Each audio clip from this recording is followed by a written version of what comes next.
Hey guys, welcome back to Thankfully Packed. My name is Chris. So right now it is a very doom and gloom Saturday. All right, it's drizzling, it's super cloudy, there's no sun out, but what better way to improve the vibes than to go check out some plants? Exactly. So let's go to Lowe's. Let's tempt fate a little bit. I don't need anything. I don't really want anything.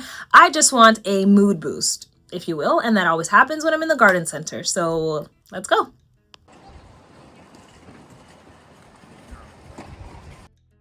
I swear I can already feel my cortisol levels dropping as I walked in. But first things first, you guys, look at this. I quite literally thought this was a pot of grass. Upon further inspection, I find out they're ponytail palms. I have never seen a baby ponytail palm. I have a larger one at home, so it's got a really big bulbous caudex, and I just did not know that that's what they looked like when they were tiny. I don't know. It's so funny to me. This is what I think is a philodendron moonlight. $15. Apparently everything on this table is $15, so keep that in mind. Saw this little ficus ruby, caught my eye. Honestly, such an easy set it and forget it plant. I have one of them, very low drama. I literally forget this thing exists, and it's so pretty. Like, look at that pink. I actually might come back and get this for a friend of mine who needs some beginner-friendly plants. Nice little peperomia hope right there. Don't know much about this one, but, you know, something about the round leaves is calling to me as well. Might have to come back for that too.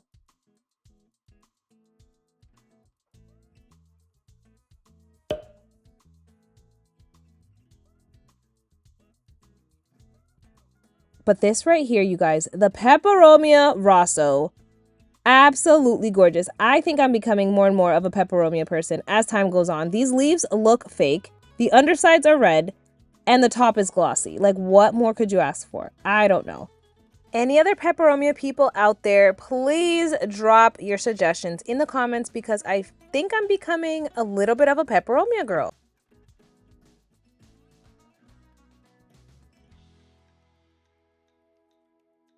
Lowe's wasn't really like super stocked today, but it was still nice to walk in.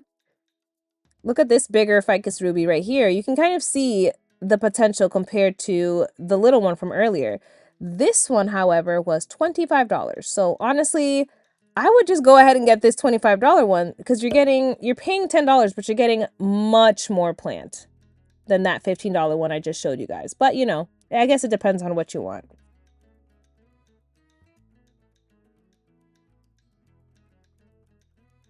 Okay, please ignore my thumb fully blocking a whole corner of this camera right now. I think I was just so excited to see these little pots. I'm a sucker for anything with a face on it, apparently. This is so adorable. But it was $5, and honestly, I can absolutely just do this with a Sharpie and a dream. Like, I have so many pots at home, and there was also a slightly larger one, I think, yeah, $6. So this one I'm showing you guys was $5, and then this one over here is a little bit larger, and it was $6. Guys, we can do this at home. This is literally a cup with a smiley face drawn on it, but super cute. So more pots. I do love a textured pot. I'm not gonna lie. I feel like it genuinely, like, picking pots is just accessorizing your plants, and that is half the fun for me, to be honest.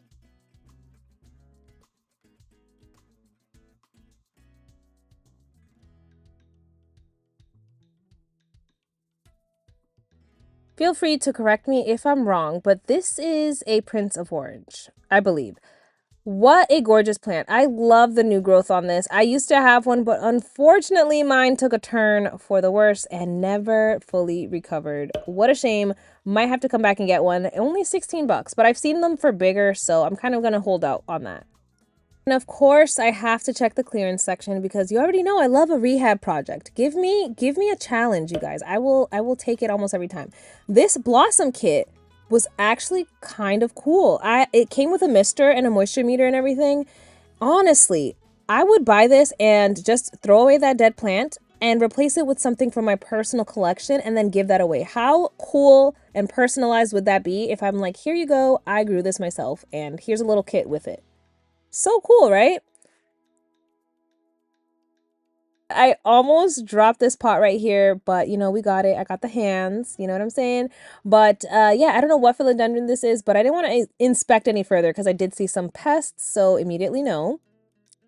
I think this is like a little sad peace lily, I want to say, but you know, Again, I am not scared of a clearance plant. I kind of love rescuing them, and it feels really rewarding when they bounce back. And if they don't, I don't feel as bad because it was already kind of on its way out. So it is what it is.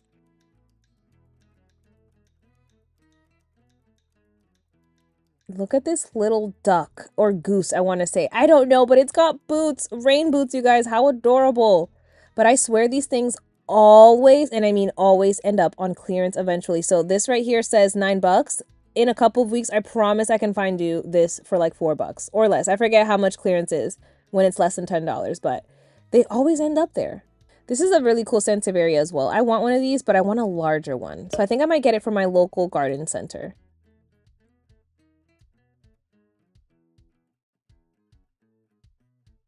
Then we've got a nice little full ZZ over here. I love when they're clustered like this. I think that's so cool, like all the leaves close together. And I also saw some hanging succulent planters, $15 each.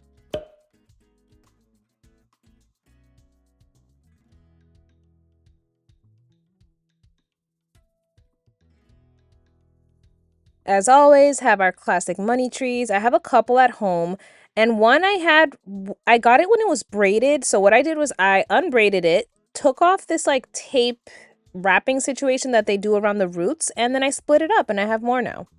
Hoya Camindiana. Love these. I got mine on clearance ages ago. It is such a hardy plant. Oh my goodness.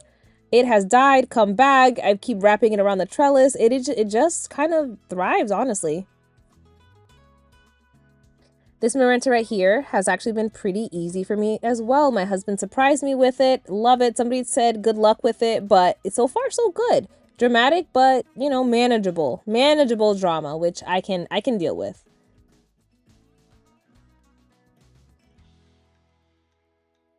Oh, what you guys tell me. Chime in, okay? Is this a Brazil or a silver stripe? I could not tell. Somebody with sharper eyes than mine has to chime in and let me know. But either way, gorgeous. One of my favorite plants in my collection is my Brazil. It looks similar to this, but I don't know. Something about it was giving silver stripe. These are what I call the Frankenpots, where they just throw a bunch of random plants together and call it a day, which honestly, aesthetically cute, sure, but practically, maybe not, because most of these plants, they tend to just have extremely different watering and lighting needs, and I don't know. I mean, you could split it up if you find it worth it, but I almost never find it worth it. Not sure exactly what plant this is in these little bonsai planters, but it was super scratchy. I saw some purple out of the corner of my eye, and I look up and I find lavender. I have never, maybe I'm just late to the game, but I have never seen lavender in the indoor plant section. I'm actually kind of for it. That was really interesting.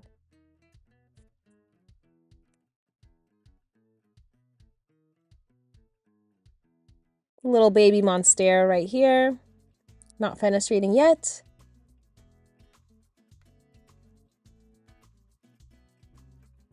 Look at these orchids, you guys. I am actually starting to become pretty intrigued by them lately. The blooms are gorgeous. I love foliage plants, obviously. But if you can give me flowers indoors as well, even better. These look really pretty. I feel like these are the ones that people keep on their desks.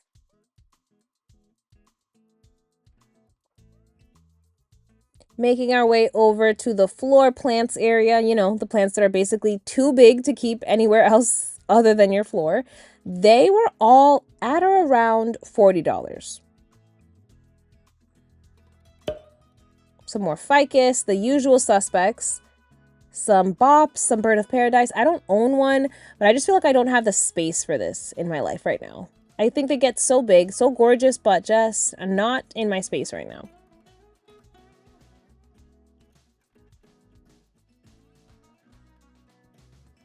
Took one last look inside and found these curly spider plants that I think were actually a pretty good deal. I just recently picked one up. This one was only $21 and it was pretty full. I got a smaller one, but now that I see the potential, I am so happy that I got what I got. Like, it was not a wasted purchase at all. I cannot wait to have those little pups hanging down. Cannot wait.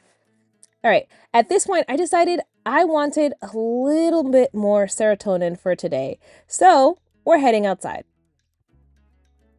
These giant succulent arrangements are actually the best type of Frankenpot that I've ever seen, because they tend to have the same lighting and watering needs, and they are such a good deal. So what I like to do is I wait until the end of season clearance, and they will still have a ton of these pots available. But instead of paying, $37 to $45, you get it for half off. So maybe $20, right?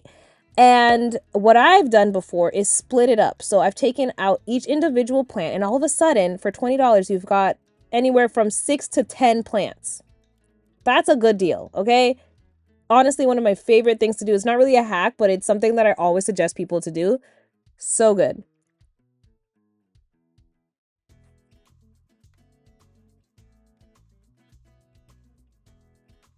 More succulents over here, some bamboo as well, lucky bamboo.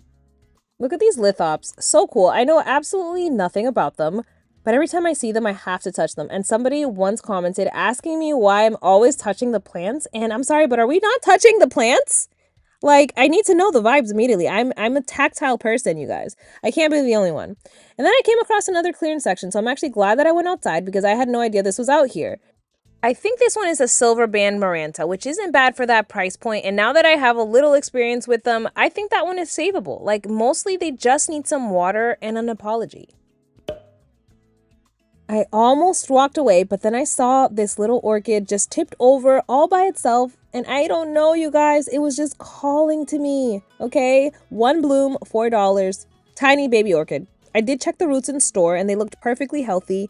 And something told me, grab this, okay? And so I did. I grabbed it. So apparently I own an orchid now. Last but not least, let's just walk through these flowers together, you guys, real quick, and appreciate how pretty all of this is. The colors, the blooms, all of it. Honestly, I couldn't really smell anything because it was kind of one of those gloomy, rainy days, but I'm just going to assume everything smelled amazing. This was honestly exactly what I needed today, and I hope that it helps you guys too. And of course, it started drizzling as soon as I was going to venture out a little bit farther. And you know what? I'm pretty sure that was the universe saying, get the heck up out of there, before I end up leaving with way more plants. So I think it was clearly time to get out. All right, you guys, that was such a quick trip. I'm so proud of myself. I did not go overboard. I didn't even hit Home Depot up, which I tend to do because Lowe's and Home Depot, they're kind of close to each other. And I love comparing at the same time, like what each store has available. But I didn't do that today. And I'm very proud of myself. Now, you did see me pick up this little baby. Super cute. It was only $4 because it was on clearance.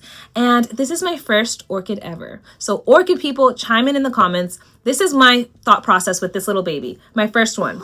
I think I'm going to try to grow this hydroponically. So I'm going to take it out of this sphagnum moss, and I think it has maybe a little bit of soil. And I'm going to try growing it solely in water. I've seen people have success with it. I know that's not the natural way that this, epiphyte grows, but I'm going to give it a try. And I feel like it's low stakes. It was only $4. So if it fails, it fails. But that is what I'm going to do. So look out for that video. That's going to be very likely the next video on this channel. I have a little bit of a Planty chore list building up. I have, like I said, this that I want to switch over. I have this Hoya right here that I got in the recent Come Shop With Me video, but it is in the worst soil imaginable for Hoyas. It has literally 0 amendments. And if you know, Hoyas do not like sitting in like moisture retenting soil. So I'm going to switch it to my chunky mix. I also have a few other plants that I have way past the quarantine phase that I really just want to get my hands in the roots, put them in my own soil, clean up the leaves, a bunch of stuff. So look out for that. That'll be next likely. And speaking of that, hit the notification bell so you don't miss my next video. Also, hit like and subscribe if you haven't already. It really, really helps my channel out. And I appreciate you guys so freaking much. When you do, you have no idea. And yeah, so again, orchid people, chime in below. Let me know if you think that's a good idea, bad idea. And in the comments, let's chat, let's see. I would love to know what you guys have picked up recently. If you guys have anything on your wish lists, let's chat in the comments. It is like my favorite thing when I get to talk to you guys because I don't have anyone else to talk to about plants in my house. I do have like one friend who's into plants, but other than that, you guys are it for me. So chime in the comments. I always respond. Love it. And yeah, I hope you guys enjoyed, and I will see you guys in the next one. Bye.